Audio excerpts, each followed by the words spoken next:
Welcome to another episode of Inspired Voices. My name is Oliver Riera, and this is Randy Hernandez. What's up, Oliver? What's up, man? Thank you for coming back on the show. It's been a long time. Yeah. When was the last time? I want to say it was like 2017, maybe 16. You were just about to open up the Red Monkey. Really? Oh, so and then that was 2017. Yeah. 2017, probably October, November of 2017. Yeah, something like that. It's Wow. been a while, man. A lot has changed. It's going to be 6 years. Yeah. Yeah. Time moves. Before we get into everything, why don't you just, I know you do a lot of different things, so why don't you just list off kind of the things that you do, and then we'll get into it. So just to keep it simple, I'm a restaurateur, an entrepreneur, an investor. I own a construction and remodeling company, but more focusing now on investments of property. Okay. Yeah. All right, cool. Real estate investment. Right. I know you're really big into that right now. Yes. But before we get into that, let's kind of start from where we left off. So Okay. I know you were about to open up the Red Monkey. You opened it up. Yes. And then now it does not exist anymore. Is that Right. correct? Well, COVID, when COVID happened, it took a great impact on everybody, right? Yeah. So the mall, everybody tried, but I think the mall was closed for 4 months. That's right. Yeah. So if the mall is closed for 4 months, there's no traffic flow. They were able to let the anchor businesses and restaurants like me, Cheesecake Factory, P.F. Chang's, we were able to stay open, but there was no traffic flow. Gotcha. And I'm a small guy, I'm a small business, right? So I don't have the capital like Cheesecake Factory or P.F. Chang's. They're corporate, so they can go through a year with no income. Yeah. So we tried and couldn't get it through it. And when COVID, finally, when they opened the restaurants again or the mall, still the traffic flow did not come back. Yeah, it was tough to bring people back in and general. even the mall didn't want us to go, but we just got deeper in debt. We're like, we're gonna have to make a decision. Yeah. Did you see that gradually happen, or was it kind of like instant, just like boom, no money? Oh, it was instant. Oh, Yeah. yeah. It was instant. And even coming back. So during COVID, COVID happened in March 2020. Right. So in November of 2019, we were lucky to open up Casa Cubana. So and who would have known it had a drive-through, and we actually had it closed. It was boarded up. We didn't see the drive-through. So when we took over in 2019, no big issue. Then COVID happened and we had to close the Red Monkey for a couple of months until things could happen. We said we got a drive-through here because all restaurants had to close, right? Right. When we saw the drive-through, we moved all the boards. The window was there. It was a Wendy's building, so everything was there. We opened up the drive-through, and that saved us. Yeah, I bet. Yeah, that was an easy kind of transition right Super there. Right? easy. So because you wasn't allowed to have a dining room open, but you're still able to do takeout, right? Red Monkey, it's hard to do takeout at a mall because who's gonna drive all the way to Glenwood? Yeah. And then our price points of food was not fast food type. Right. So it was, sit down, a little bit luxury sit down restaurant. So it just didn't, it couldn't sustain the hit from COVID. When stuff like that happens, I feel like you're the type of person that just, okay, what's the solution here? What can I do to fix this, right? Yeah. Oh, it was crazy. So we in Casa Cubana, we saw an opportunity where people needed paper towels, toilet paper, right? Gloves, masks. And through our vendors, we were able to house that. We were able to store that. And we were like, we don't need to just sell food. We were selling everything. So and then we decided also to sell. So you're selling masks and stuff like that? Yeah, and food, like not cooked food, raw food. So because there was also, I don't know if you recall this, but there was a hard time to get meat. You couldn't get certain kind of products, certain meats, eggs, milk, we couldn't get that in a Walmart or in the supermarket. The truck drivers and all that stuff. Right. It was just everything. It was crazy. Yeah. So, but my vendors were still delivering. So we're like, okay. And people would asking me, hey, could you sell me 5 pounds of ground beef? And we're like, okay, that's it. We got another business here. So we're like a restaurant and a supermarket. Interesting. So, yeah, people were calling, can I get 4 rolls of toilet paper and a half a chicken, please? Yeah, that's and a gallon of milk. We got you. Yeah. That's funny. Yeah. I've never heard of that before. Yeah, it was, like you said, we just had to reinvent ourselves. Yeah. Because we still had, even though we were closed at Red Monkey, we still had rent due. Mm-hmm. Yeah. Yeah, you're closed, but they still want their rent. Mm-hmm. So we had to, from that store, we had to pay the other stores. Damn. Yeah. Wow. That's crazy. Yeah. So from one restaurant, you were able to distribute more rent for other places that you're kind of at. Wow. Yeah. That's a lot, dude. COVID was crazy. So we lost Red Monkey. We lost 3 restaurants. 3 restaurants. Which ones were those? We opened up Casa Cubana in 2019 in October or November, and immediately the landlord from that property wanted us to do the same type of restaurant in Tampa. So we put the deposits. We started building in Tampa. Let's move forward in Florida, and we're going back and forth to Florida, starting to build. Wow. And we also had a deal in the Triangle Mall. Okay. And we just had to walk away from it all. Yeah. We just took a hit, walk away from it, still with Casa Cubana. And that was the same owner? No, the Triangle Mall is one corporation. Casa Cubana's landlord is the same landlord from Tampa. Okay. Red Monkey's a different landlord. Yeah. And I think right during COVID, I'm going to say March. It was either March or April. Mm-hmm. A good friend of mine, same thing. He says, I'm shutting down my restaurant. So we took over his restaurant in the middle of COVID while we couldn't open. Huh. And that what was the goal there? That was at Epa Bar.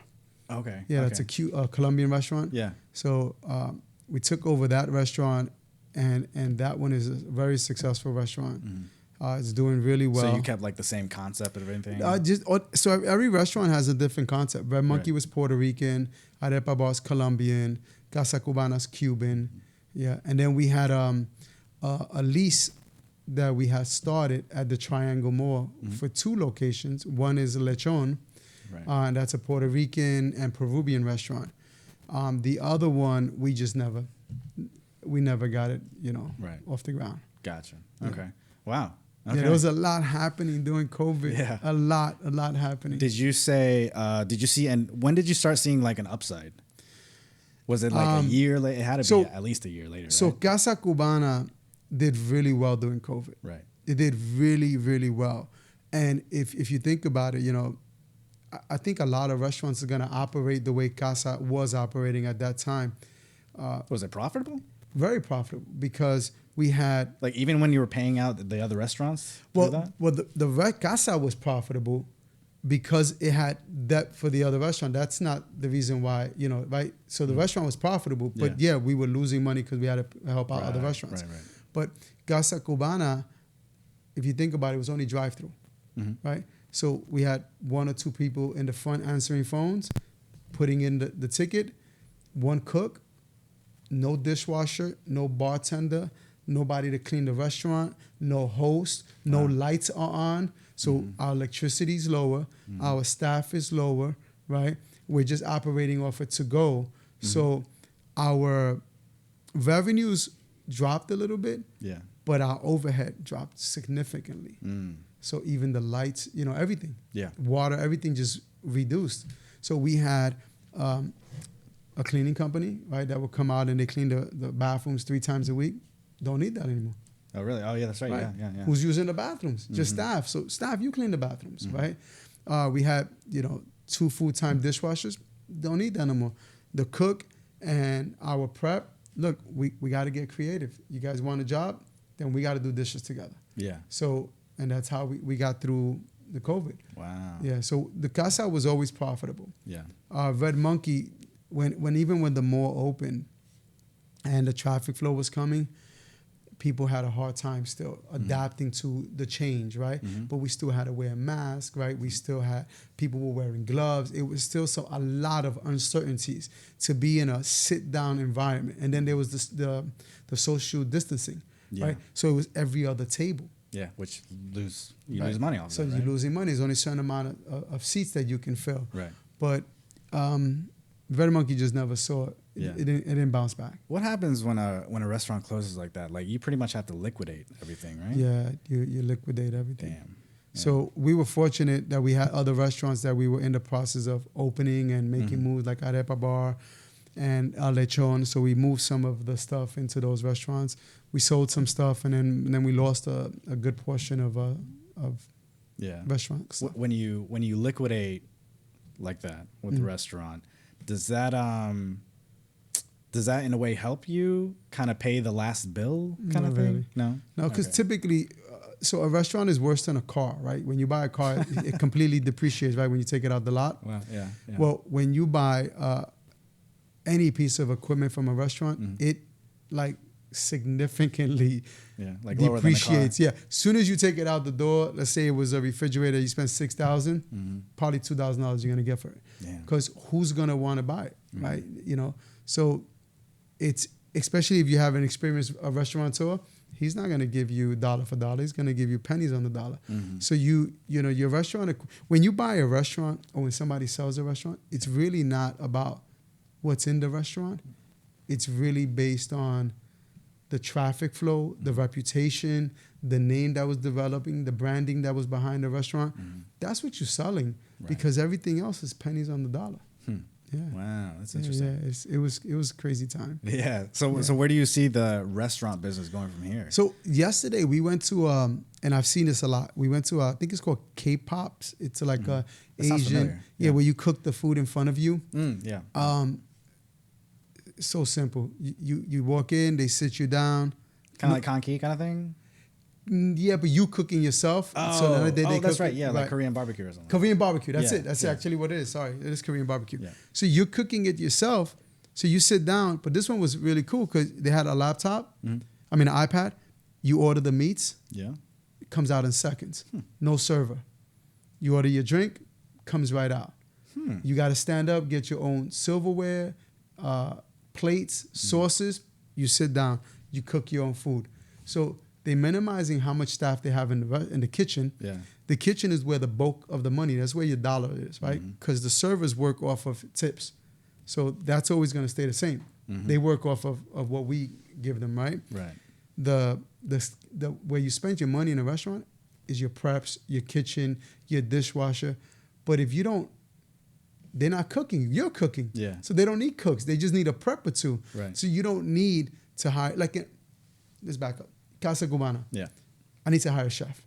So I bring a chef on board, but I'm also a chef, right? So I want my chef and me to be on the same page so we can come up with great dishes together. Yep. That costs money, right? In this restaurant, the Korean barbecue, there's no chef. It's a prep. A prep versus a chef is a huge difference in salary, right? And it's not an experienced prep. It's basically cut the vegetables, chop up some meat.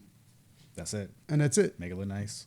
That's it, right? Yeah. So I think that's the concept. I think everything is going to be pretty much self-ordering, right? Which is like that now. You go to Panera Bread, right? You order your own salad. Right. There's no more cashier there. You order your own salad. You add what you want to add. There might be one person in the front just making sure everything's okay. Sure, yeah. And then they got 2 or 3 people in the back. And then one person cleaning the front. I think that's what McDonald's. You go to McDonald's now. How is it, right? You order from the tablet too. Some restaurants, some McDonald's, they don't even have counter service. It's like you have to order from the tablet. Right. You order from your tablet. Number 25. Here's your bag. You go. Right. I think that's what restaurants are gonna be doing. Interesting. So do you want to kind of do that in your next restaurant? Is no, self-cooking? There's no more next restaurant. There's no more next restaurant. No. There's no more next restaurant. That's it.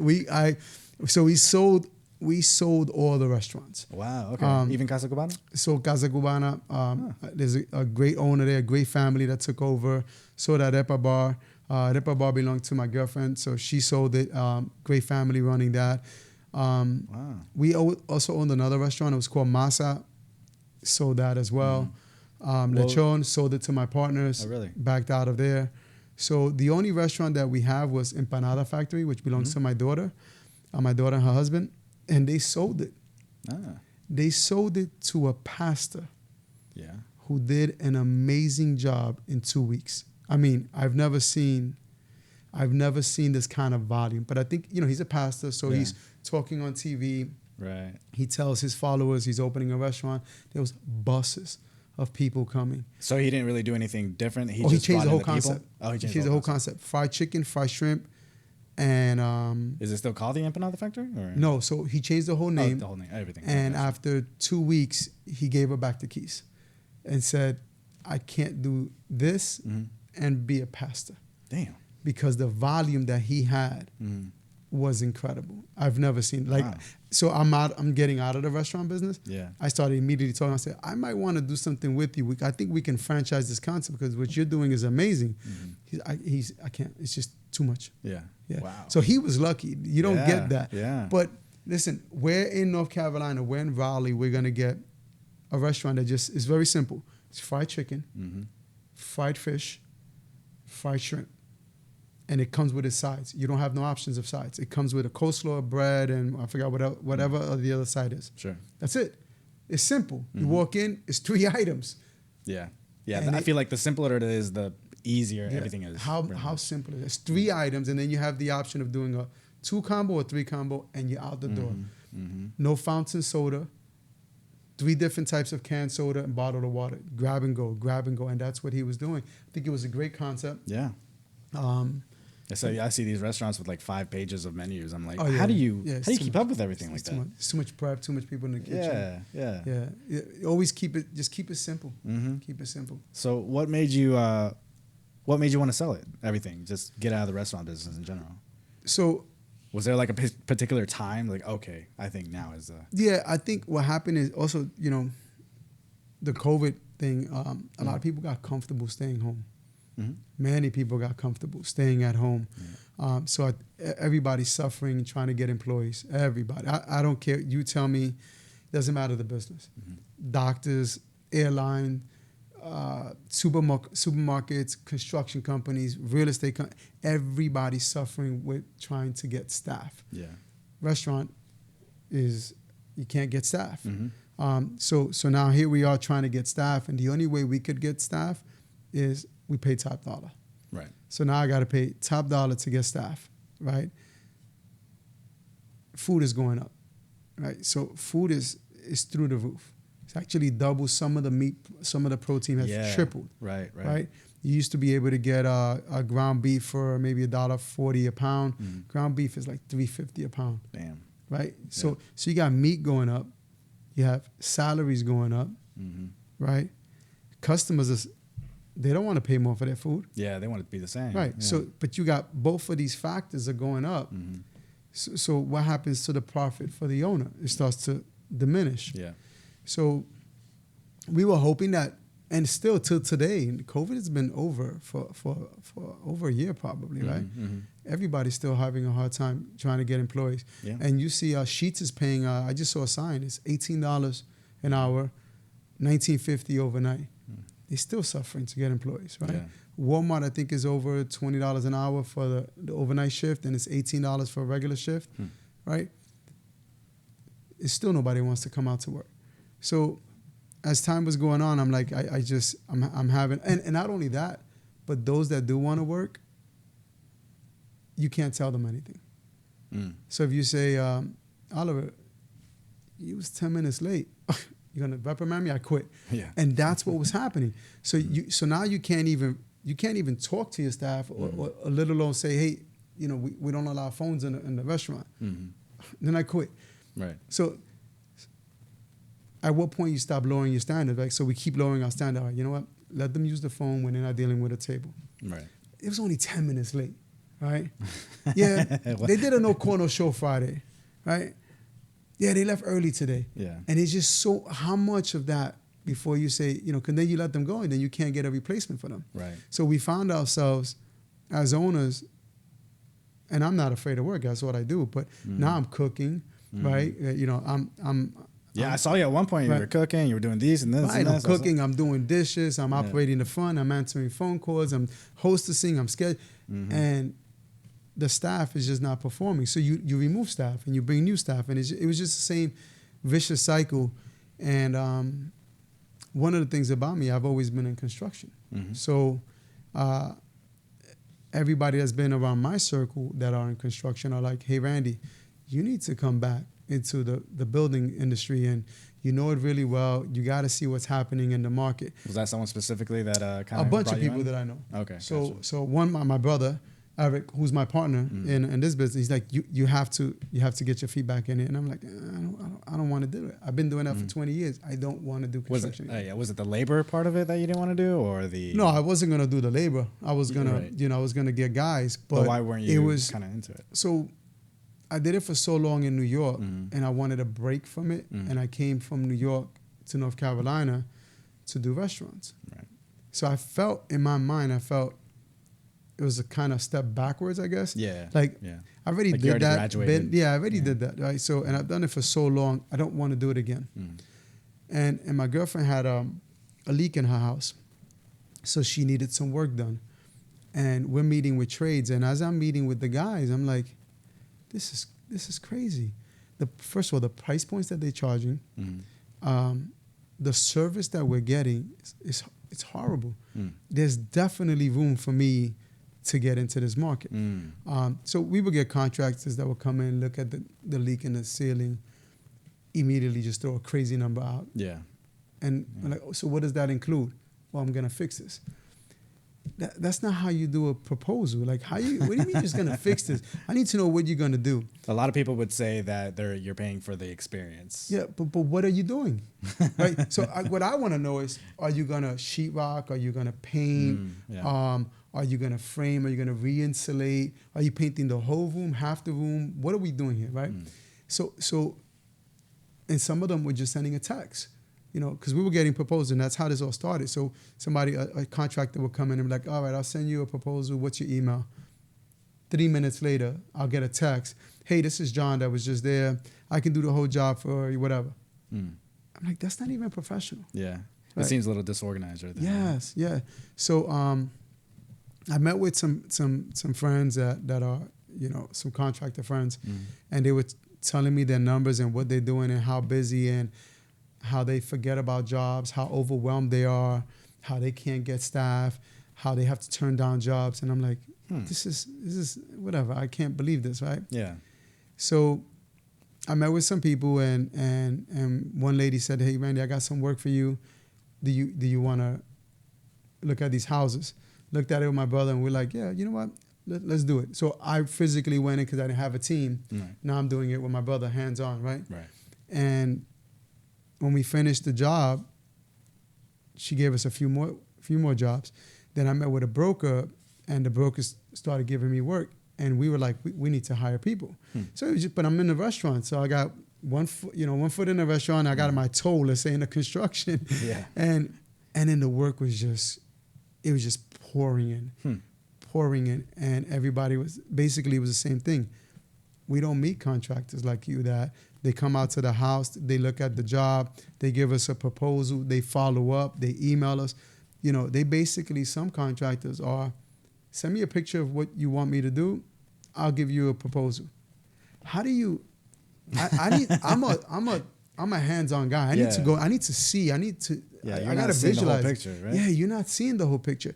So that's wild, man. Because when people talk about contractors in general, it's always kind of in a negative state. Yes. It's like, oh, he doesn't want to do it, or it's like, oh, he canceled on me, or he just never showed up. Yeah. Stuff like that. So yeah. And I'll tell you, it went so fast that I told, because my partners, so I have multiple restaurants, and they're all with different partners.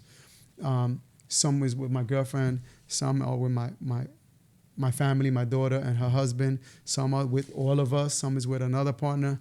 But I just spoke with everybody. Said, I'm going to sell everything. Yeah. Unless you guys want it, you can buy me out. And they all felt the same vibe as me. They're like, just let's sell everything, and they said, we're gonna figure out the next step. So my girlfriend, her next step was, I'm going into real estate too. I love what this is going on. My other partner said, hey, I'm going to do the same thing. Mm-hmm. And then my brother said, we already doing it, so let's get more into investments. And my daughter and her husband are in real estate with me as well. And they thought they sold the restaurant, like I said, but now they back in it and they don't want to sell. They said they feel that, hey, we sold it to a pastor. The pastor gave it back to us and paid for it. That's a sign from God for us to stay with it. So they good where they are, but we got some properties together. Gotcha. So that's how I got into the construction, and then it just took off. And my mindset was just to do remodeling. But as I'm in the remodeling and we started to do it, we ended up getting our GC license.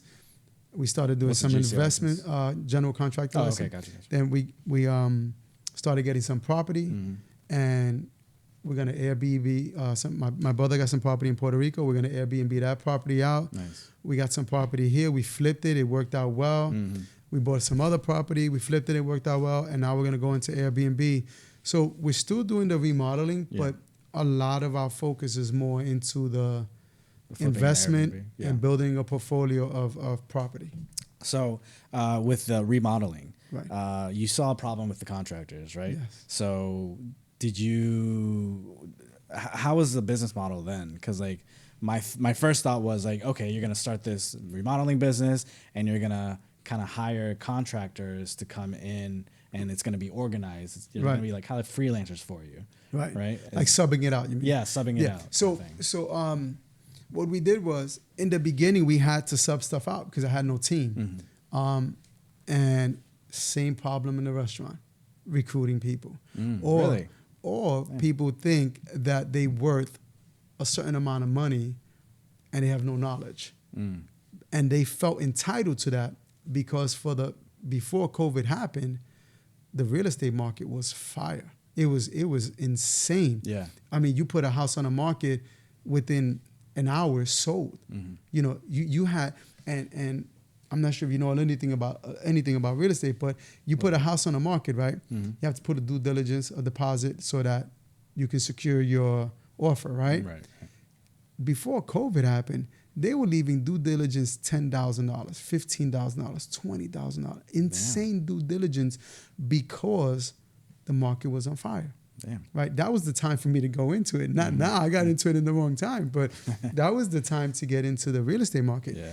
And so things were moving so fast that they were hiring contractors who really didn't know much, or painters or electricians or paint or whatever. They were hiring them and just go. So they felt entitled. You can pay me whatever. I need to get paid this much. And they had zero experience or very little experience with doing shoddy work. And we came in at the tail end of that. We actually came in when the market was crashing, going down. Oof. That's when we came in. Right. And it was okay. Some of the investors that we got involved with, unfortunately, lost their shirt in some of these houses. But we saw an opportunity to grow and to help that investor become a better investor. Right. So we wasn't just a contractor. It wasn't like, hey, Randy, here's the plans. Can you go do it? It was, we were hands-on. We were like, we had investors that had no clue. Hey, we bought this house and we want to remodel it so that it's profitable. Right. And I would come in, I'm like, just tell me what your budget is. Let me come up with a plan so I can give you a home so that you can make a profit. Yeah. And not many contractors would do that. Most contractors are, hey, I need you to do A, B, C, and D. And they'll go do it. Yeah. I'm the guy that's going to be like, let's plan it out. Yeah, I have two different clients, right? I have my investing client, so that I'm more hands-on, holding their hand. I'm like, this is what we can do with this budget. And I think, so, and then with the real estate team that we're working with, they would say, if we can get the house, if we can do this much work on the house, we can get the after repair values to this price point, right? But we need to at least do this. We need to get, an upscale bathroom or an upscale kitchen, or we need to knock down some walls, do an open floor plan. But we need to do this kind of concept so we can get this price point for our seller. Gotcha. Right? So we work with the seller. I'm like, okay, we need this budget so we can create this so that you can make this much money on the home. Mm-hmm. And not many contractors were doing that. Mm. And it got to the point, and it happened so fast that some of the investors were like, here's the keys. I got a $70,000 budget. When you think you're going to be done? And I'm like, all right, hold on, wait, what do you want? I don't care. You know what you're doing already. Mm. We just want you to go in there. You put the colors you want and get it done. Yeah. And basically, that's what just took off. Damn. Yeah. I think it's really smart to work with investors that way. Yeah. Very smart. Because, you know. You get that with homeowners too. So I get homeowners. We just did a bathroom, and some of the homeowners think they know what they want, right? Mm-hmm. They think they go in there, yeah, I want this, this, and this, and this. And then when we start giving us some ideas, well, what if we did this, this, and this? I don't live here. I'm just giving you my perspective because I do have somewhat of a designer background. Sure. So I kind of come back at them at this way. I'm not a yes guy. So if you come to me and you like, I'm just gonna tell Randy what to do, I'm gonna give you my opinion. Right. You know. Right. It depends on you though. It depends on how we vibe off of each other. Yeah, you got to feel it out. Right. If you're coming very aggressive, Randy, I want this, this, and that, done. I'm gonna do what you told me. But if you come in and you're uncertain about your own ideas and you're like, I want to do this, but I'm not sure, then I'm gonna come back and say, you know, that's a great idea. Let's go for it. Or B, let's try to do this, and try to save them some money. Come in at a good price point and give them a finished product that they blown away by. Right. So, and that's what this business just took off on me. So I know it took off and everything like that. I know things cost a lot more, right? Yes. With the tiles and everything like that. So I was shocked. Right. Yeah. So like it's everything's pretty much included. So you don't have to spend any money on your own or anything like that, right? Right. So when we price out a job, we price out the job based on, of course, we take their budget and then we work backwards. Right. So what can I get for their budget? If they have a low budget, then we're going to try to work with the materials within that budget. If they have a higher budget, then obviously we're going to look for, you know, a better product, a more quality type of product so that it could outshine more. Yeah. And it also depends on where we at. So like if we're working in Cary, right, which we do have a bunch of projects right around here in Cary, the budget is a little bit higher. You know, it's a different home. Right. It's a, you know, it's based on the surroundings. What is the average, you know, income? Who's going to move into this home? So we have a bunch of homes in Dunn, Rocky Mountain, Durham. It's a lower budget. Sure. Right. It's a different lifestyle there. So it's a lower budget. So we can't buy a house in Dunn. And for example, you buy a house in Dunn and the average price that it's selling for, let's just say, argument's sake, $175. Right. And you paid $100 for it. So we got to get you $175. But we also got to make a profit. We got to buy materials. So we got to come into that happy medium of where we need to be at so that you're making your profit. We're delivering a great home that people want it. I mean, listen, we can go in there and just do a crappy job, and it's not gonna. Who's gonna want it? You're not gonna get your number. You're not gonna hit your margin. So we need to deliver the right product so that it's marketable. Do you find yourself walking away from jobs if the person is, no, I just have this budget, but I want this, and it's like, well, I can do it, but it's gonna be a crappy job, and that I don't want that kind of reputation for the business, kind of thing. We've had that a few times. We've had some jobs that, you know, we just had to agree to, like, this just won't work for us. It just doesn't make sense. You know. Yeah. Now, some of our investors that we started with in the beginning, they come back at me sometimes and they're like, hey, Randy, you know, this is my budget. We got to get into this budget. Right. And I look at them like, that's kind of hard for me to get there, but let's do it because they're giving me volume. So I got to, you know, you got to take some loss. I'm not going to take a loss, but I'm going to just have to lower my my overhead at that point and try to figure out a way to get to that number. Hopefully something it'll pay off in the future, right? Right. Something and we've done that with some people, but then some others we just had to walk away. I think that's a great thing. That's why I think you did great with working with investors. Right. It's because they could, you know, you guys could work together in the future with that kind of thing. Yeah. With on bigger, better things. And now we got to the point that before they even buy a home, they just calling, hey, Randy, we're thinking about buying these 2 properties. Can you go take a look at it? Just can you give me a budget of where you think it's going to be at? So that's where we've gotten now. In the beginning, it was just like a consultation kind of yeah. thing. So now we're looking at jobs for them, and we're like, hey, I think we can do this job for this price, and I think you can make this much money on it, and that's how we've been working lately. That's smart, man. Yeah, and we went from just hands on us. We have an internal team, so we have. When I say internal, they salary, right? So we pay them on the books. They with us. They work 40 hours a week. We have plumbers, electricians, Nice. carpenters, painters, tapers. We have the whole 9 yards. We have our own team.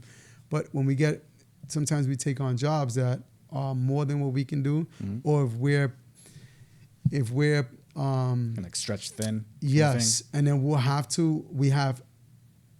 so that's our internal team. And then what we have is another team that they part of our team, but they really subs, but they probably work 90% for us. Gotcha. So we are their bread and butter. Okay. We give them all their work, right?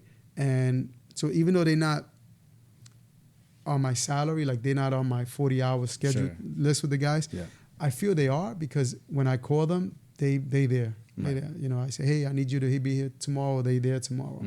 Then we have the third crew, which is that's when we just when we really spread too thin. Right. And how that happened was, it was just so much work coming in. I couldn't say no. I mean, me and my partner could not say no. We're like, how are we gonna say no to that? Like, that's a great job. Right. But how we not? It doesn't fit in the schedule. So we would interview people. We use other teams, and we started moving, different teams on board and bringing different teams on board. And I know I'm making it sound easy and nice, but it wasn't that easy. We must have let go so many different teams. Oh, wow. Because going back, yeah, I can do it. I know I have experience. And when they start working, we're like, what is this? Yeah. How does that work? Do you guys give them like a trial run, or do you just kind of keep an eye on how they're doing? No, we on hand. We there. So we're on the jobs. It's either me and my brother, and then we had a field manager. Okay. We have 2 field managers now. So at that point, it was just him and I, and then a field manager. Sure. And then we'll look and we'll make sure we're there every day. And then things are not going right. Okay. Right? All right. Things are not happening right. Then we'll have a talk. Oliver, this is not going right. Right. I need this to be like this. No problem. So I got it. And you blue tape things and show them where the errors are. Come back, they're not getting it. Yeah. Maybe a week later, falling behind. I mean, we try to work with people, but there comes a point in time where you have to cut your ties. But in this type of business, we have to make that decision pretty quickly. Yeah. Really quick, because the one thing I worry about with remodeling and all that stuff is sloppy jobs, man. Sloppy jobs. Yeah. I've ripped out bathrooms that the sub already did. And I've gone in, I'm like, what is, listen, this is crooked, or the line's off, right? So the other thing about me is that you might meet a lot of GCs that are GC book smart, right? They knowledge by studying, going to school, getting their GC license, and they sub our work. Sure. No, I've been doing construction since I was 14 years old. Yeah. So I've been hands-on from every aspect of it, right? I choose not to do certain things like plumbing, electrical. I don't like it. I don't want to do it. If I had to do it because it was an emergency, I'm going to do it, right? So I know the work inside and out. From conception to completion, I can do a job. So when I look at a job and I'm looking at a tile guy, for example, I'm like, your line, first of all, why you don't have a laser? And then I don't have a laser. I'm old school. I like to use a level. Okay, all right, no problem. You're your way, but your line is off. And I come back, I'm like, your line is off. There's times I'm like, you know what? Stop what you're doing. We got to just go separate ways. Yeah. And then I'll call my demo guy, rip out the whole bathroom. I think we've done that 3 times. Oh, man. Yeah, you lose money doing that, right? Yeah, we lose money. We ripped out. How does that work with the money? Because you lose money on your end, not the client's end. Not the client's end, because my number with the client is my number with the client. Right. I can't go back and say, hey, my guys did a crappy job. I need more money. No, I can't do that. So I take the loss, and the guy that did the work is taking the loss too, because I can't finish paying you if your job is, it's mediocre, it's horrible. I gotta replace this work. Yeah. So do you make them sign like a contract? Yeah, we all have a contract. Yeah. Okay, this is the work. This is the scope of work. If you fuck up, I can't pay you. Exactly. So. And that's, so it's happened 3 times, 3 different type of situations. But you got to be on the job. You got to be there constantly watching it and looking at it and making sure everybody's doing what they got to do. And what I call quality walkthroughs. Just constant quality walkthroughs, constantly. Yeah, because you also got to get inspections done too, right? Yeah, so it depends on the budget, right? Okay. So if it depends on the home, depends on the type of work. Sure. But if we're doing a whole full remodeling of a home, you got to get permits and pass inspections, and then you got the towns. Everybody's personality is different, right? With the town, so you got to deal with that as well. Bring them some cookies or something. Yeah, it's just some of them are really nice, and then some of them are like, dude, where you come from? Where did you come? Why are you talking to me like that? Because I've had homes where, the inspector will come out. Let's just talk about framing inspector will come out and say, okay, I just can you fix this, and this? Absolutely, we got it. Just call me back when you're ready. So we'll call back. Hey, we fixed it. No problem. Another inspector comes out. It's not the same one. His view of things might be different than this guy. Yeah. And he'll look at it like, nah, I don't like this. Or, I'm not happy with this. But that wasn't on my original inspection list. We were just supposed to correct this. Yeah, but I don't like this. So I need you to change this, this, and this. Yeah. And it all depends on their morning. It all depends on, I had an inspector that I guess he was fighting with his girlfriend or his wife, and you can hear them out of the car. And I was like, this is going to be a bad inspection. Right? This is going to be a bad inspection. And sure enough, it was. Whatever he was going through, we felt it. You know what I mean? So, but that's the nature of the business. Right. I still have to deal with that, to deal with what I was dealing with in the restaurant after COVID. It never stops, right? Yeah. Because in the restaurant, you don't sleep. Right. It's 7 days a week, right? 7 days a week. You can't turn it off. So from 7 in the morning to 11 p.m. at night, you have to be alert. Something's going on. You know what I mean? You are the owner of the restaurant. You can have managers. You can have whatever you have. But who does the manager respond to? Right. To the owner. Even if let's say you have a bigger chain, is the GM. There's still an owner. The owner still has to be involved, especially at my level. Right? I'm a small guy. I have a few restaurants. I mean, it's small, right? If you're a P.F. Chang's or Cheesecake, a little bit different, right? Yeah. But I'm privately owned. There's private funding, right? There's no outside funding. So if I want to be successful, I have to keep my eyes on it. And even make when sure the restaurant's closed, you got to keep an eye on it. You have to. Yeah. And in the construction, I think in the first, when we got started, we were running 7 days a week, like nonstop. It was just, we couldn't say no. It was like, we can't say no, right? And now we're finding ourselves, all right, it's 6 days a week.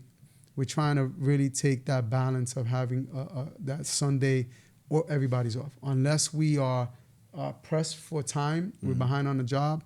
Like right now, we're behind on the job. Everybody's on the job today, tomorrow, Sunday, because we need to deliver for Monday. Gotcha. Right? Gotcha. But that's very rare that happens. Yeah. So, and we, as far as trades, we try to respect with them as far as like timeline. So we try not to speak to them after 6 p.m. unless we really have to. Again, timeline, you know what I mean? Or boundaries too, right? Right. We have to have balance. Yeah. But there's no balance with my investors.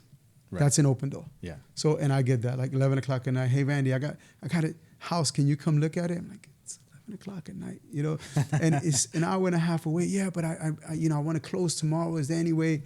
So that open door, my investors, I keep because that puts the food on the table. Right? Is that a consultation fee? No. No. Okay. No. Gotcha. So you're just taking the risk. Right. I'm taking the risk. Gotcha. But the reward is getting the job, right? Sure. And I think we have a really good successful rate based on percentage of jobs that we look at versus jobs that we receive. Yeah. So. Okay. Do you find beast mode remodeling, right? Yes. Do you guys find that you have more residential clientele or do you have more investor clientele? It's more investors. Okay. So when we originally started, it was probably 98% investment, 2% private, right? I feel like it's easier for investors, right? Just to get investors to get the work. Yeah. I think you're right. It is easier with investors than you have with residential. Yeah. Plus they have the budget more. They do. And residential, when it's residential, you have to protect everything, and you have to take into consideration your surroundings, whether they have a dog, a cat. I'll tell you a funny story. So I've been doing construction a long time. When I was in New York, I must have been in my early 20s. a contractor and I was doing this job and residential. Yeah. And this is why I say you have to watch your surroundings. The lady told me, but I was new. I was new into this business. And the lady was telling me, please don't open the windows. It's a 5th floor, Bronx apartment, super hot, no air conditioning, summertime. Please don't open the windows. I'm painting, so your humidity, it's hot. And I was like, I don't know why, whatever. I don't know why she told me not to open the window. I opened the window, right? She left the house. I'm painting. I opened the window. And I'm just painting, whatever. And in the corner of my eye, I didn't know she had a cat. Oh, shit. And I'm just painting, and I see the cat run right in front of me, shoo, right out the window, from the 5th floor. Damn. Flew like super cat right out the window, right? And I'm like, oh, shit. So I look out the window, the cat was splattered. What? Down on the bottom. And there was 2 big, I don't know if they were Rottweilers or Pit Bulls, they were just eating at it. Damn. And I'm like, oh, shit. So I closed the window, right? First thing to do, close the window. I closed the window. Evidence. and I'm like, I'm telling the guy I was painting, I don't even know who it was back then. And he's like, what are we going to do? I said, I don't know. So I'm like, look, go downstairs. And we got to get the cat. He's like, I'm not going down there because there's 2. The cat is dead. Yeah, He's like, what are you going to do with it? Right? The lady comes through the door. And we're like in the room. We're sweating first of all because it's hot. That's the reason why we're sweating. Right. But now we're also on top of that. What just happened is more pressure. And she's like, whatever, calling her cat's name and whatever. And you didn't open the window. I said, no, I didn't open the window. Oh, and then she's looking and then like asking me, where's her cat? I'm like, I don't know. I didn't even see a cat. I didn't know what to tell the lady. But I know we had to confess and we told her about the cat. Oh my God, that was just, dude, that was How did you confess it? How did you break it down to her? I don't remember, man, but I remember it was bad. And I got tons of stories like that. Yeah. Where, later on in my later years, I was in my 30s and we're building townhomes. We're actually building now from the ground up. Same situation. After the homeowner closed, we went in there, did a quality walkthrough. She wasn't happy with some stuff. She ended up moving in and we cut open the walls to fix whatever the problem was. To make the story quick, we closed the wall with her cat in the wall. Oh, we didn't know the cat went in the wall. Yeah. And we sheetrocked it, taped it, painted it, whatever. And this is like so you can understand the customer, it's about a $3 million townhouse. It's a townhouse worth $3 million. Wow. And I forgot what part of Connecticut. And Greenwich, Connecticut. She calls us in a couple of days later, I can't find my cat. A couple days later? Yeah, can't find my cat. It's been missing. I don't know what's going on. Maybe a day passes and she's like, I'm having nightmares. I hear my cat at night meowing at me. I hear it at night meowing. The husband's like, you got to do something. My wife is going nuts. She hears the cat. And I don't know who figured it out within our team, but it was like, the cat's in the house. Yeah. It's in the wall. So we had to open up walls to find the cat. Damn. Yeah, so... That's wild. So residential is a little bit harder than it is with, investor. Because an investor's buying a piece of property. It's empty. You go in there, 90% is going to be demo out the house and get it back to life, right? Yeah. Residential is, first you got to make sure the people that work for you are honest. How about they steal something, right? Yeah. They could steal something. They could break something. They could break something expensive. And I had that plenty of times where they either spilled paint on something, broke something, or something was missing and they blamed the staff and later on they found the item. So residential for us is much harder. Yeah. I remember when I was little, because my dad paints houses and stuff like that. And so I didn't break or steal anything, but I turned up the air conditioner in the house and I forgot to put it back down before. Well, that's their bill. Yeah, that's their bill. So they called us like, hey, did you change the air conditioner? And my dad was like, apologize to them, all that stuff. I was like, oh shit. I'm sorry. That's their bill. That's their, hey, you costing me money, Yeah, so it's much harder to deal with, and residential is much more hands-on. I have to be there because I'm in somebody's house. I'm in their living space, right? I just can't leave. As much as I trust my guys and I believe they're a good team, I have to be there. Yeah. Or me, my brother, or one of the managers. We have to be there. Because you don't want that one time where you're not there that something happens. And it always happens at one time. You want to go look at another job and you're gone for 2 hours and bam, something happens. So is there a different type of insurance that you have to use between residential and investors? No. Same? No. Okay. Same. Right. We do have a high insurance policy. And I've learned that from the past, just working in so many different homes where, I had one where we spilled a dot of paint on their carpet. And he was one of the vice presidents for the Boy Scout of America. Oh, wow. Owned a penthouse in New York City on 57th Street. Yeah. We had to replace the carpet. $35,000 for a carpet in a bedroom. Damn. And I'm like, I think that one taught me the lesson. I was like, we need to have enough insurance to cover us. And honestly, we took the speck of paint out. It wasn't there no more. But his wife was like, no, it has the speck of paint. It was there, but it's not there no more. She goes, yeah, but you ruined my carpet. Yeah. It wasn't ruined. Think about it. yeah, it wasn't ruined. There was nothing wrong. But you can't, I wasn't going to argue. You can't argue. Yeah. That's our customer. We're like, place the carpet. That's another reason why I don't. So when I was little, again, one of my dad's jobs, painting, I spilled a whole bucket of white paint on the carpet. Oh my God! Right. I got my ass beat. Right. And I don't know what happened. I don't know if he had to like change it out or anything like that, but I'm sure he did. But that was horrible. Yeah, it's that's tough. On a residential side, it's tough. But it's also rewarding because at the end of the day, when you see their smile and they're happy and they love their job, that's what it's for, right? That's exactly what it's all about. It's making, and then I love just taking stuff and just turning it from nothing to something. And that's how I got in the restaurant, right? Because it's the same thing. I build my own restaurants. Every restaurant we went into, we build it ourselves, right? We build a menu, right? So you're taking a piece of paper and creating a menu from a blank piece of paper. Sure. So I love building. So it doesn't matter if I'm building a menu, I'm building a house, I'm building a plate or burger, I'm still building. Yeah, you're a creator. Right? I'm a creator, right? Yeah. And I love that. I love the concept that, I'm going to take this blank piece of paper and I'm going to create 20 plates that people are going to want. I'm going to create 20 plates that people out there are going to say, I need to go to that restaurant to get from that plate because it's delicious, it looks good, and the plate is set up beautiful. Sure. Right? So same thing with the construction business. I go into a bathroom, I'm like, wow, this bathroom is horrible, right?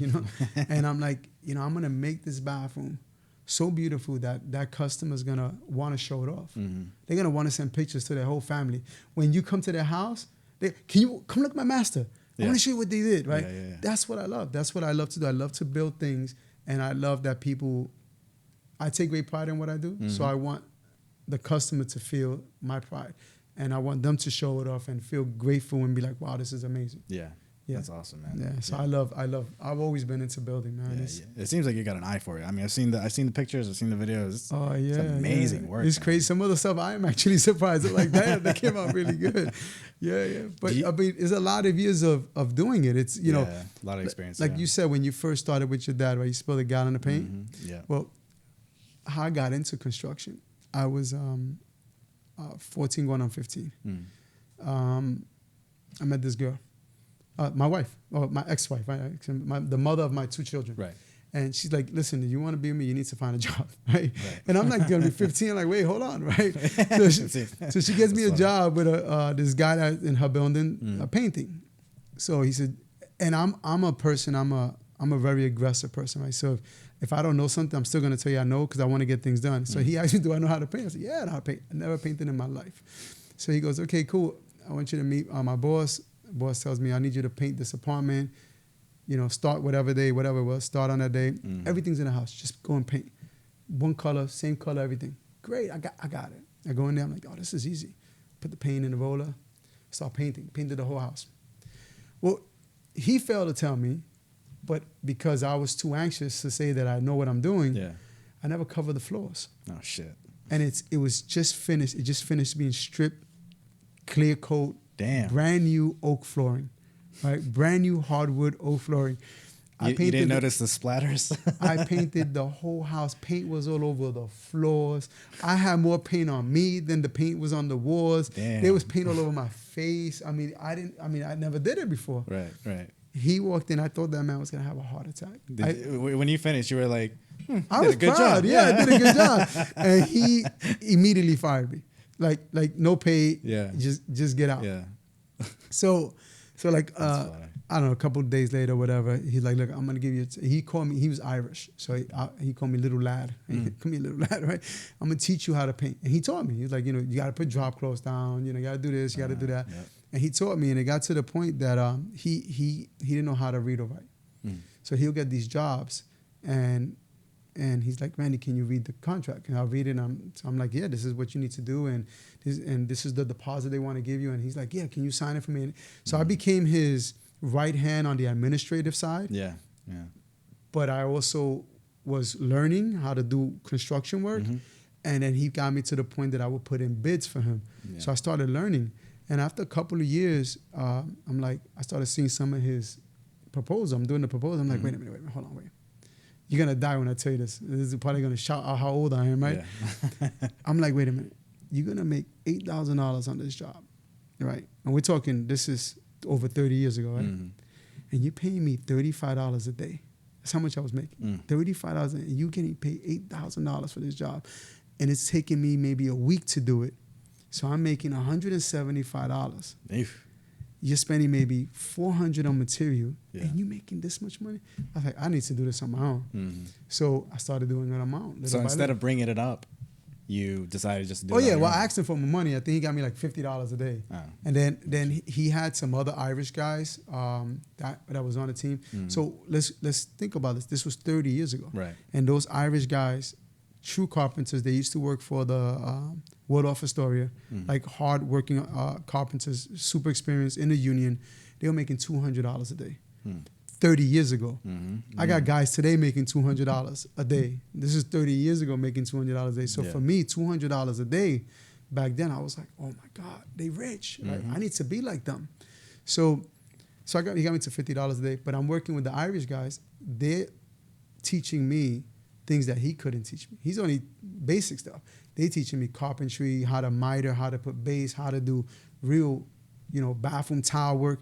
So I started learning, and then I started doing work on the weekends, Saturday and Sunday on my own. And I don't remember how long, but I ended up going back to him, and his name is Jimmy. And I'm like, Jimmy Smith. I said to him, I'm going to end up doing this on my own. I really want to do it. And he said, listen, could you just keep doing my paperwork? Doing my paperwork, I'll help you. What I'm going to do is he gave me the van I had, he gave it to me. Keep the van, keep the tools. I want you to be successful. He goes, but I need you to do all the paperwork for me and don't steal any of my work. Don't solicit to any of my, it was all real estate companies, and don't solicit to none of the real estate company, none of the management company. Stay away from this area and do all my paperwork. I'll pay you to do my paperwork, and I'll give you the van and tools. Thumbs up, let's do it. And that's how I got, really into the construction. And by the time I was 21, I owned a company called Bronx Pro Construction. I had about 15 guys working for me by the time I was 21. Had just went into, so let's back up. In between all that stuff, I decided, me and my friends, we all went to take the police exam, New York City police exam. And I scored like a 98 on the police exam. Out of 100? Out of 100. Yeah. And out of thousands of people on the list, I was like number 40. Damn. Yeah, I was like top list. And we took the correction officer test, and I think I scored like a 92, and I was like number 2,000 on the list. Big difference, right? I didn't want to be a police officer. I wanted to be a correction officer. I really wanted to be a correction officer. So now I'm 21. I have my construction company going on. When I turn 22, police department calls. Hey, we want you to come in, take some tests. I took all the tests, got into the police academy, joined the police academy. The first day I went in there, I'm like, this is not for me. Yeah. This is not me. And as I was going there, the people I was working for, some of the management companies I was working for, one of them, his name is Peter and Steven, 2 Italian guys. They're like, you really want to be a police officer? You see how much money you're making? You know what they make? They make like $35,000 a year. And you make that in a month. Yeah. Why do you want to be a police officer? And I'm like, well, longevity, retirement. And the steady income. Yeah, steady income. And but the danger, Randy, and, you get killed and this and that. So be talking with them and them convincing me and seeing their lifestyle, I was like, I'm out. I dropped out. Yeah. And my other friend, Angel, he went in the police academy. He retired 10 years ago. He retired 10 years ago, took on another job and is retiring from there in 5 more years. Damn. With double pension. It's like, so think about, you know, where I've been at, right? Yeah, Police. yeah. But it is dangerous, right? It is dangerous. Right. So I ended up with Bronx Pro Construction, and then those two guys, Steven and Peter, were like, they were filtering probably 90% of the work. They were giving me so much work that they gave me an office. I used their secretary for my secretary. I used their basements for storage. I mean, we were almost partners. Yeah. So they came back and they said, listen, rather than us giving you all the work now, we want to be your partner. We're still going to give you the work, but we're going to also give you Fannie Mae work. So I'm like, great, let's do it. So we would, and they also manage like buildings for other investors. So I said, we're also going to give you that. That work that comes in from the investors, we'll split. You pay all your debt, pay everything. Whatever's left, we'll split 60-40. 60 for you, 40 for us. How I'm going to say no? Steady work. Right. Yeah. So I did that for, and that's how I got into construction. I mean, I just went, and everything I do, so my brother's like, everything you do, you're like a beast. You just don't stop. You just go like, you go. I was actually going to say that, man, because like, I feel like the main theme that I'm getting from this is the consistency that you have with everything that you do. I go crazy. It's like even with Beast Mode remodeling, you guys started off 9 to 5 every single day kind of thing. You know what I mean? And now it's beast. So just crazy. Yeah. And that's everything. Look, when we came into the restaurant business about 11 years ago, we opened 14 restaurants. Damn. In like less than 10 years. Yeah. Right? Because I saw the opportunity again. Like, you know, I'm like, we can do it. You know, I can't sit at home. I don't know what it is. I try. Latino in you, man. Yeah, my kids, my you know, ex-wives and my current girlfriend, my mom. You need to chill out. Yeah. But I don't know. This is what I know. I just know that I've always been like that. I've been that kid that, hey man, let's go play baseball, right? And I like it. Let's play. Let's join the team. Immediately, I'm gonna go buy the bat, the glove, the ball, the hat, everything I need, cleats. I'm that guy. You know, if we go bowling and I like it, next day I'm gonna have a bowling ball. I'm gonna be like, you know, golfing, right? So one of the companies I work for, you had to learn how to play golf. I don't know how to play golf. I'm horrible. But if you look at me, oh, he's a golfer. Yeah. I look like I can play. I have the shorts, the pants, the shirt, the gloves, the bag, the clubs, right? The shoes. I look like I'm Tiger Woods, like partner. You know what I mean? Yeah. But that's funny. I can't play. Yeah. And we learned that real quick. So, but that's me. That's the mentality, right? You know, if I'm gonna do something, I'm gonna give it 1,000%. Yeah. I'm not gonna go in there half-ass and then maybe if I'm gonna go in there, we're gonna go 1,000%. Yeah, if you're spending your time on it, then you're gonna value it. Yeah. And I've always believed that if you do what you do like this, you do this because you love this, right? You're not doing this for financial reward, right? You're doing this because you love this. This is what you like to do. You enjoy it. Right. Same thing with me, right? I'm doing remodeling because I love it, right? Yeah, there's a monetary reward. I get money for it, right? I get paid for it. But there's jobs that we lose out, and I'm okay with it because I'm happy at what I'm doing. I love to do what I do. Same thing with the restaurant business, right? I love talking to people. I love sitting down and how you like the food and talk. People come to me. They see me in the street. Hey, Randy, how's everything? Who are you? Hey, you don't. Why are you talking to me right You don't remember me? And I'm like, nah, I don't. Yeah, well, I know about your daughter. I know about your ex-wife. I know about this. I'm like, man, you know more about me than me because I'm a people person. So I sit down. I talk with people. I enjoy what I do. And if you can't enjoy what you're doing, if you're doing it solely for money, you're never gonna be successful. Yeah. You have to do what you do from your heart and love what you do. So at the same token, if I'm gonna love what I do, I'm gonna give it 1,000% of me. You know, and I'm gonna just go hard at it. But I gotta learn how to balance. Right. Yeah. The whole balance thing is a very tricky thing because it boils down to just choice. Right. Everybody has a choice. I choose to do this, and then I choose to be my family. Right. So like I feel like it can't always be 50-50. No. You're certainly gonna have a month of just work, and then maybe switch it to family. Exactly. Stuff like that. So you gotta be okay with that kind of balance. Yeah. And it was crazy. The team I'm working with now, one of the main investing teams. That team, they amazing. Their work ethic is like me. So So they grind harder than me probably. They don't stop, you know.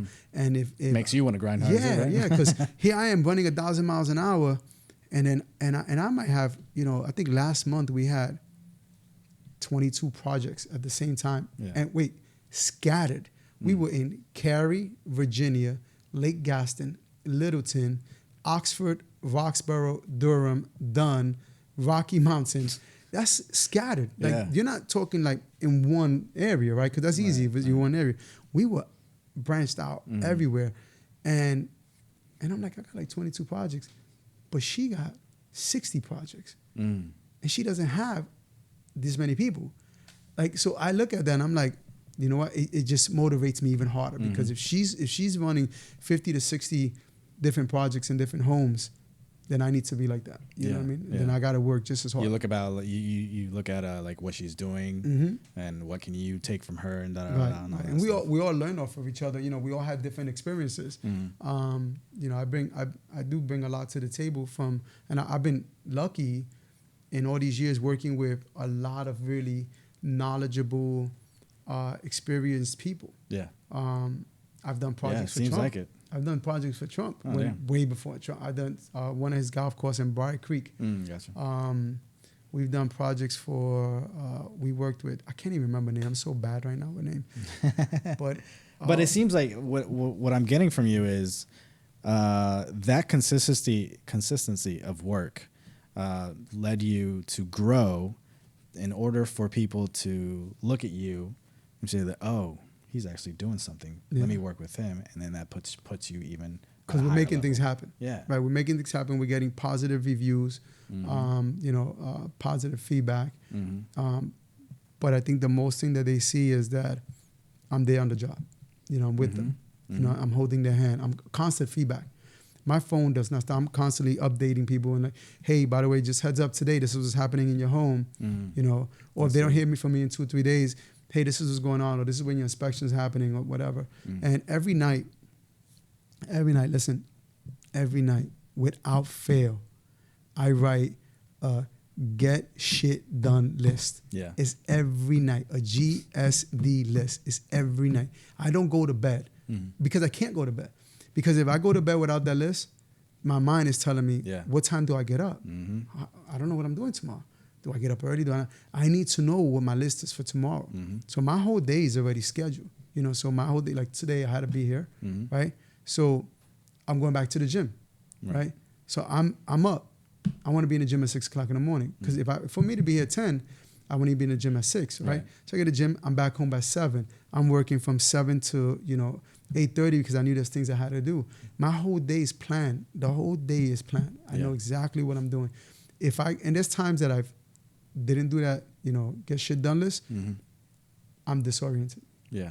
I'm up, I can't sleep, I'm tossing and turning. I'm up at 4 o'clock in the morning, maybe 4:35, I'm sweating. I'm like, you know what, now I'm gonna write my list. Yeah. And then I have a horrible day because I didn't sleep well because I was tossing and turning, trying to figure out what I'm gonna do the next day. So I do a get shit done list every single day. And my kids hate it when I'm on vacation because that same list applies when we're on vacation. Oh, yeah. Because tomorrow, we're going to say we're in Disney. Well, tomorrow we got to get up at 7 in the morning because we got to go eat breakfast and we got to hit. And they're like, Dad, going on vacation with you is not being on vacation. Because you got us up at like 8 o'clock in the morning. I'm like, yeah, but we're going to sleep when we get back home. No, but we want to sleep now. I'm like, but yeah, I balance that a lot now. Yeah, I'm a total believer in pre-planning your day and looking at what you're gonna do. How do you get your day done if you don't do it? I don't know. I don't know any other way. I think for you especially, like because a lot of people count on you. Yeah. That it's easier to get that shit done. Yeah. For me, I have it. And then I'm just checking, boom, boom, boom. And then I'm not satisfied until everything on the list is gone. Right. If I look at it's on my phone, it's on my list. So if I look at my phone and I have like 2, 3 things, oh, man, my day is not done yet. I have to get these things done. So it's a game. It's a mental thing for me also. But it also keeps me very, very productive. Yeah. And disciplined. Very, very productive, disciplined. You would think I was in the military. Yeah. Never done that. I had a strict mom. That's what it was. Yeah, that's what it was. Yeah. My Same mom here. was crazy. So you're doing the remodeling thing and then you're flipping houses? And Yes. you're doing Airbnb? Yes. Was that kind of at the same time? So it was in steps. We went back into remodeling. So Airbnb is new to me. Okay. It's a new field. Yeah. I was fortunate I feel again. like it's a hard field. It is a hard field. Yeah. I was fortunate to meet within the teams of investors a lady that she invests a lot of. She does a lot of Airbnb. She's a super host, and she's doing her thing. We haven't partnered with her yet. We've been talking about doing the Puerto Rico job with her. Sure. And she's like, Randy, I can do. She's dying to do Puerto Rico. So she's like, I got this. Right. And great Airbnb host. She basically, you get same thing like me, right? You give me a budget, I get your house done, here's your keys. Same thing with her. You give her a budget. This is how much money I want to spend in furniture. Here's the keys. Oh, you do the furniture and everything too? I can do it or she can do it. Okay, gotcha. So she'll go and furnish it if you want. You give her the budget, she'll furnish it, get your house ready and set up for you, and basically calls you and be like, hey, your house is on the market already. It's already renting. And she'll do everything for you and she keeps a percentage. Oh, wow. So, or I can design it, but we're not in the design part right now. We're actually doing, my brother's doing, he bought a piece of land. We're doing a double container there. So the container home. Okay. With an outdoor pool. Yeah. Overlooking Puerto Rico. It's just a beautiful That's view. a cheaper investment. A less expensive investment. Yeah. And it's an easier process with permits. Because it's all being pre-manufactured somewhere, and then the containers are being delivered. Yeah. And when they come delivered, all they do is tap into the electrical and to the water, and you're done. That's it? That's it. Well, actually, you got to flat the land. I made it seem that easy, but they flat the land. Yeah, the land he bought is on a slope. Okay. Gotcha. It's on a slope, but what's beautiful about the land that he bought, it's surrounded by mango trees, coconut trees, plátano trees, like mint leaves. It's a self-sustainable lot. Yeah. So basically, when he puts the containers on there, he puts the pool, solar panels on the top, right? A water container to get the rain. So if the house is going to be self-sustainable, if the house, for example, if they ever have a Maria again, like what happened a couple of years ago, and there's no power, he lives off the grid. Yeah. He lives totally off the grid. You have his own electrical off the solar panel, his own water off the rain, and it recycles itself, right? He won't have internet because if Puerto Rico's out of Puerto, they don't have internet. It is, but he has food. You got plátanos there, propane gas to run the stove and to run the heat on the pool and to run your air conditioning. You have mango trees, coconut trees, banana trees. Like seriously, that's one of the benefits of Puerto Rico. If we had a Maria here, when Maria came to Puerto Rico and it tore them apart for about 8 to 10 months, right? Yeah. If we had that here and we had no power for 8 to 10 months here in North Carolina, we would die. Yeah. Think about it. Yeah. If we had no power, you have no food, we have no water, no electric, us Americans, we would be like... Yeah, it's be anarchy. Yeah, what are we going to do, right? Right. Puerto Rico, most of the people are used to that. So they already have that home like that. So you have your electric already coming in, solar panel, right? You have your water already being filtered, your propane tank giving you for your gas, food out there. You don't even need to leave. You don't need to leave. You know, you're gonna be skinny though, but yeah, right? Sure, right? Yeah, but you're still eating though. You still got food coming into your body, right? You still can live, right? So he's doing that. The containers will probably go up sometime 2024. Okay. Then they just closed on their house. That's the Airbnb. They both Airbnbs. The house that he closed on also has a beautiful view. That's gonna be a 4-bedroom, 3-bath Airbnb. Nice. With the same situation, solar panels, sure. Swimming pool, propane tank. The whole point is that in Puerto Rico, Miami, Santo Domingo, or the Caribbean islands, you can Airbnb all year long. Here, in North Carolina, New York, it's a little different. Virginia, right? I mean, you can Airbnb all year long, but the turnaround rate in the Caribbean islands versus here in America, it's like we was in Colombia and it was hard to get an Airbnb. Oh, interesting. Wait, hard because my standards are a little different, right? Oh, okay. Gotcha. So like I was looking for like a hot tub or a private pool, right? Yeah. I was looking for a patio, a balcony that can overlook Colombia. That's really all I was looking for. It wasn't that high, but that's all. Oh, and air conditioning. So that's the hard part. Yeah. So I needed air conditioning. And I don't even care if the whole house had air conditioning, just the bedrooms. So you would look at the Airbnbs and what's available on the big list, no air conditioning, right? But maybe it had a balcony. but no kind of water. The building didn't have a pool. They didn't have a hot tub. So those are all out of my list. Yeah. So I was looking for either the building to have a pool or a hot tub or to be in the balcony and air conditioning in the bedroom. It's not a really high standard, right? It's pretty normal, right? Yeah, I mean, it's pretty, decent. And you'd be surprised. You get, we have a 3-bedroom unit, 2 bathroom. The master has air conditioning. The house doesn't. And it's hot as hell, Colombia. How you not gonna have air conditioning? Right. Yeah. But they rent as soon as you out, the next person's coming in. Mm-hmm. Same thing with Puerto Rico. Same thing with Santo Domingo. So those are where we're trying to focus. Buying property and doing stuff out there. Yeah, and that's pretty much all the investments that you're doing, right? Yep. That's it. Yeah, I guess so. Yeah. That's right now. That's all I want to do, and lean more into the Airbnbs and everybody I talk to, that's in the real estate is doing the same thing and buying and holding, right? So you buy and hold, and rent it out. Buy and hold and rent it out. Right? Yeah. So that's another thing. So we have a saying, what is it? Buy, repair, buy, remodel, buy, renovate. Oh my God, I forgot the saying. Buy, remodel, refinance, and repeat. BRRRR. Right? Oh, BRRRR. Yeah, the BRRRR. So that's basically, you do that with your buy and holds. Mm-hmm. Your Airbnb is a buy and hold also, but you're generating income every day. Mm-hmm. Then you have your buy and holds, and then the construction. Yeah. That's nice, man. I bet you learned a lot from those investors too. Like they give you tips and stuff like that. A ton of stuff. I'm always asking them questions because that's all new to me. Like that part is completely new to me. Yeah. But where I come in with them is that I have a huge experience in designing. Yeah. So some of them come up with ideas to design the house. I'm like, no, that's not gonna work. That's not gonna work. Let's do this, let's do that. And and it's also designing with a budget.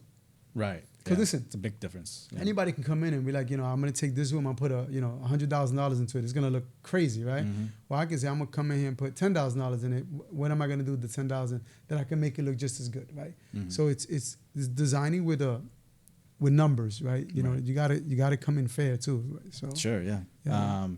Question for you. This is more of a personal question, but with Beast Mode Remodeling. Do you guys just remodel, or do you guys do extensions of houses as well? So we're getting into that now. I was trying not to do those jobs because I saw how busy we were getting. Right. So, but I'm also seeing now that we're getting a lot of additions. I probably got 7 proposals out. Of one is remodeling, adding an addition to a bedroom, to the side of the house with a bedroom.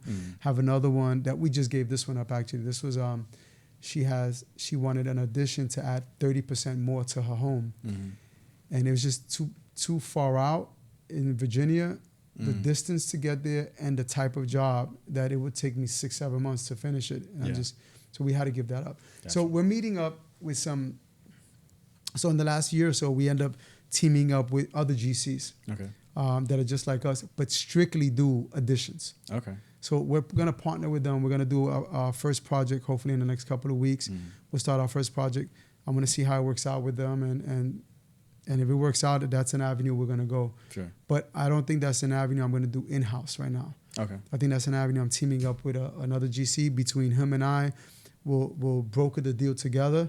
And maybe I do the designing part of it, and maybe half my team does the let's say the framing part of it, and then his team does the rest of it, right? Sure.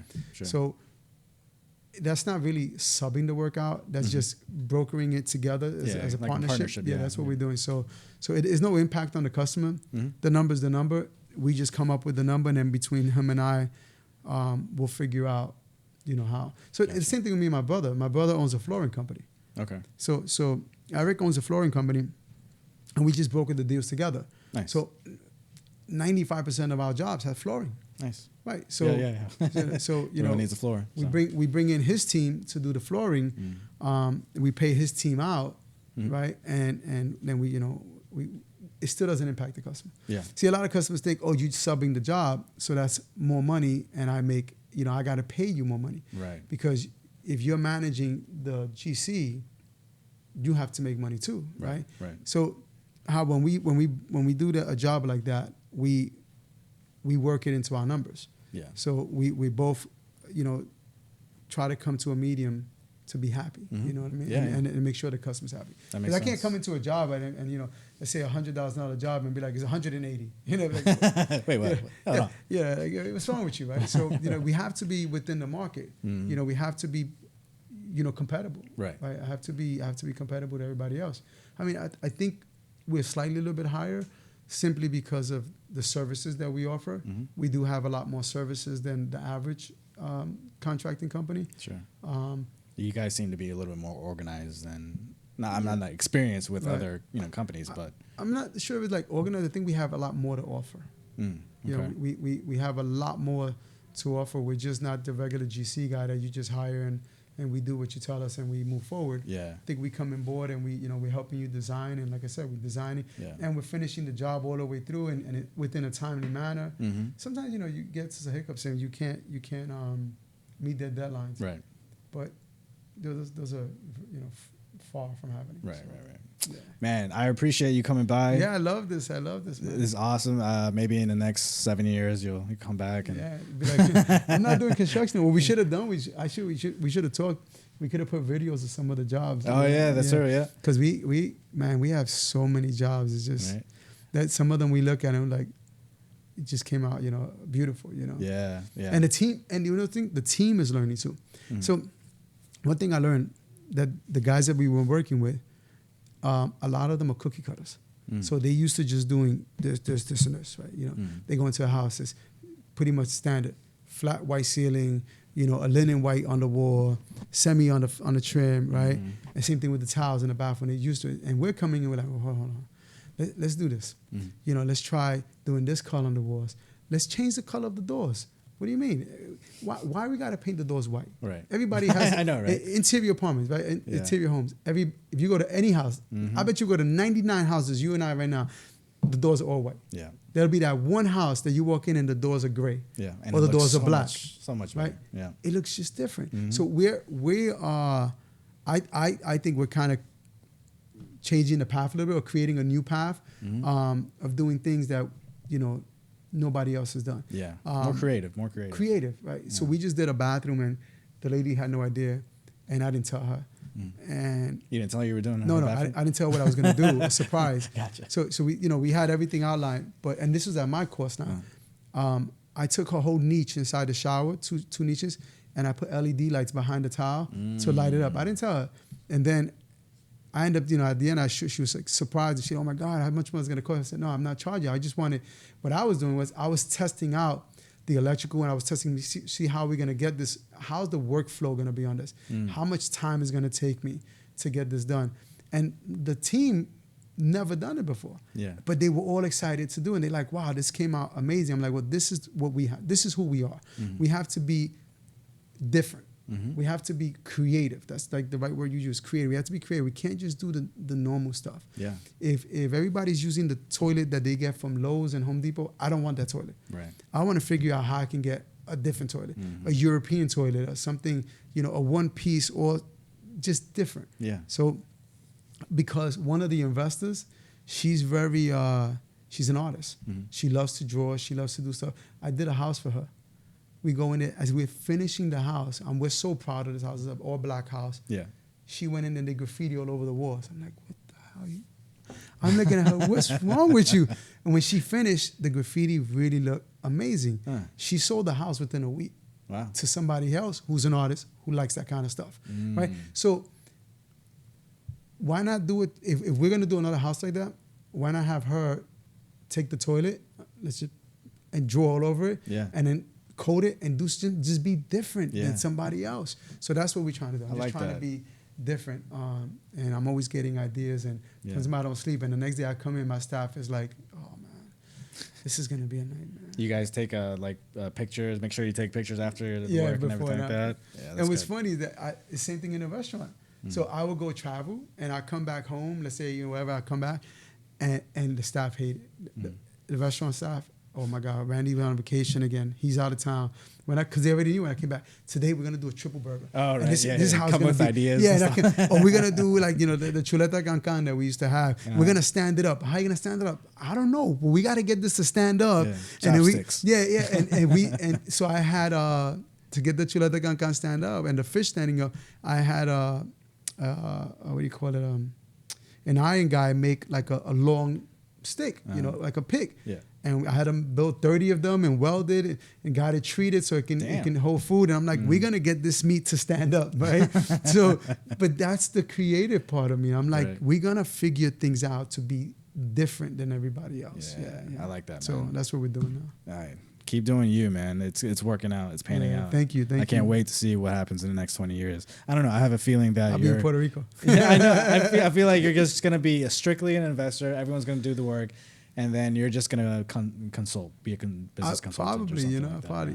What the first guy I worked for in a major construction business, Mitchell Hockwork, he that's what he does. He does huge investment. He bought the Delano in Miami.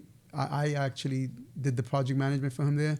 Flips it. That's what he does. Yeah. He buys hotels, and I look at him like he'll buy a $80 million hotel, put $20 million into it, and sell it for $140.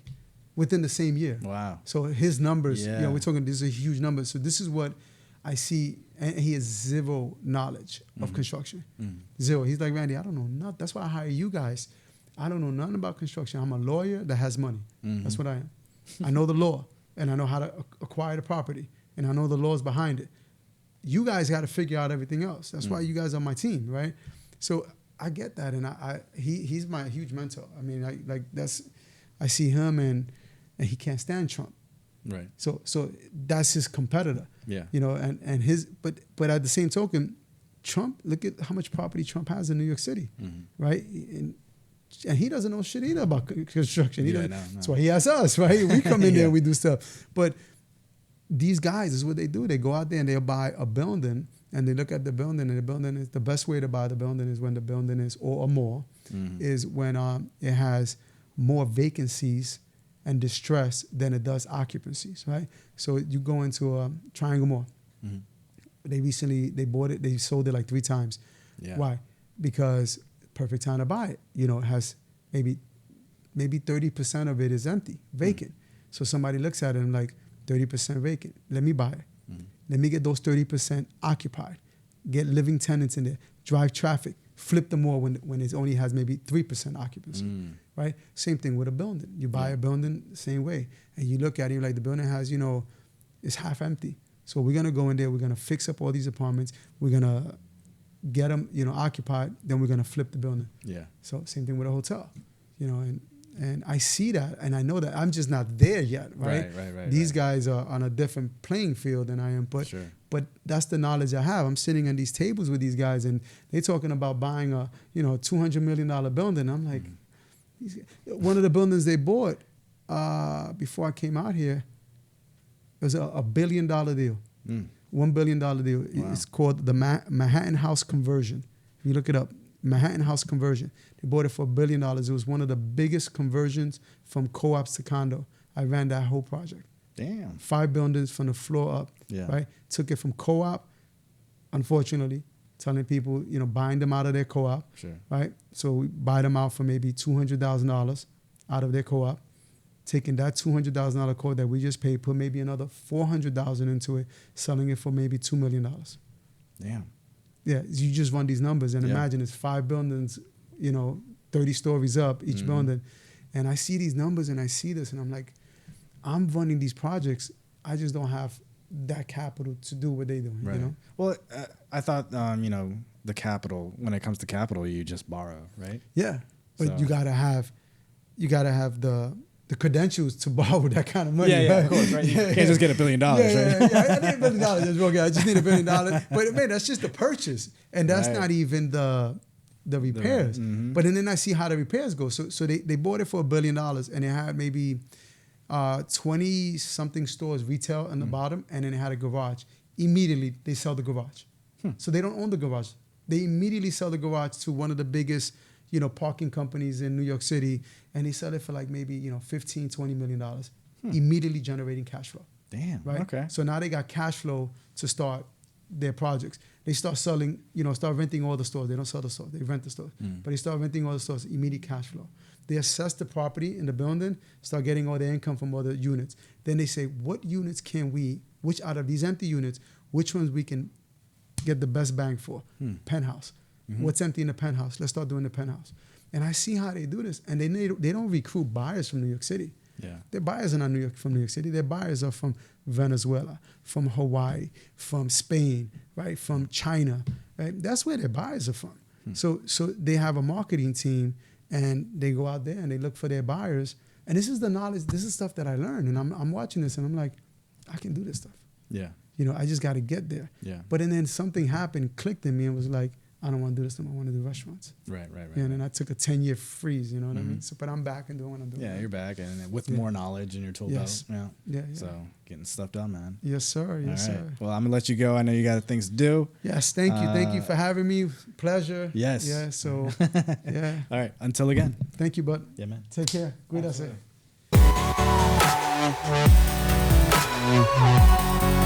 Absolutely.